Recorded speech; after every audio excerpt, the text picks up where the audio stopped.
നമസ്കാരം. ലാലൂർ ദേവസ്ഥാനത്താണ്. ആദ്യം സ്വാമീനെ ദർശിക്കാം, എന്നിട്ടാവാം നമ്മുടെ അതിന് ഇന്ന് അമാവാസി പൂജയാണ്, അറിയാലോ അല്ലേ എല്ലാവർക്കും. പിന്നെ പ്രത്യേക ഈ ഒരു വീഡിയോ ആയിട്ട് വരുന്നതിൻ്റെ കാര്യം തന്നെ എന്താണെന്ന് വെച്ച് കഴിഞ്ഞിട്ടുണ്ടെങ്കിൽ ഇന്ന് പൂജയുടെ തിരക്കുകളാണ്. അതുകൊണ്ട് തന്നെ ഒന്നും ഫോൺ എടുക്കാനോ ഒന്നിനുള്ള സമയം കിട്ടില്ല. അപ്പോൾ നിങ്ങൾക്ക് എന്തെങ്കിലും സ്വാമിയിൽ അർപ്പിക്കാനൊക്കെ ഉണ്ട്, കാര്യങ്ങളൊക്കെ ഉണ്ടെങ്കിൽ നിങ്ങളത് വാട്സപ്പ് ചെയ്തുകൊണ്ടിരിക്കുക. അത് അതിന് നോക്കാനായിട്ട് ഒരാളെ ഏൽപ്പിച്ചിട്ടുണ്ട്. അവരെല്ലാ കാര്യങ്ങളും ചെയ്ത് കൃത്യമായിട്ട് കർമ്മങ്ങളൊക്കെ ചെയ്ത് ഞങ്ങൾക്ക് വീഡിയോ നോട്ട് ഇടേണ്ട കാര്യങ്ങളാണെങ്കിൽ വീഡിയോ നോട്ട് ഇട്ട് തരും. ഇവിടുത്തെ ക്യാമറ എടുത്ത് കളഞ്ഞതിൻ്റെ പേരിൽ അമ്പലത്തിനകത്ത് ക്യാമറ എടുത്ത് കളഞ്ഞു. അപ്പോൾ പൂജയുടെ കാര്യങ്ങളൊന്നും ഇനി ഉണ്ടാവുമെന്ന് എനിക്ക് തോന്നുന്നില്ല കേട്ടോ. അപ്പോൾ ഇത് ഗണപതിയുടെ ഇതെന്താ കാണിക്കാൻ കാരണം എന്ന് വെച്ച് കഴിഞ്ഞിട്ടുണ്ടെങ്കിൽ ഗണപതിയുടെ മാലേനെ കുറിച്ച് പലരും ചോദിക്കുന്നുണ്ടായിരുന്നു.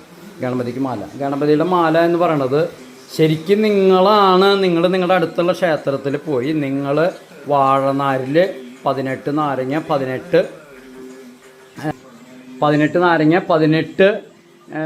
തവണ ഗംഗണപതായ നമ, ഓരോ നാരങ്ങ കോർക്കുമ്പോഴും ഗംഗണപതായ നമ നിങ്ങളുടെ നാളും പേരൊക്കെ പറഞ്ഞിട്ട് നിങ്ങളിരുന്ന് കോർത്തിട്ട് തിരുമേനിയുടെ കയ്യിൽ കോർത്ത് കൊടുക്കേണ്ടതാണ് ഉത്തമം.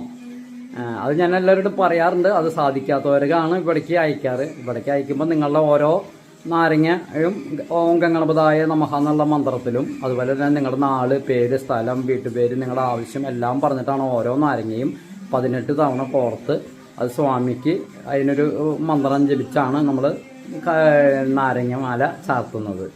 ഇത് എന്നോട് ചോദിച്ചു, നാരങ്ങമാല എന്താണ്, നാരങ്ങ വെറുതെ കോർത്തിടാണ്.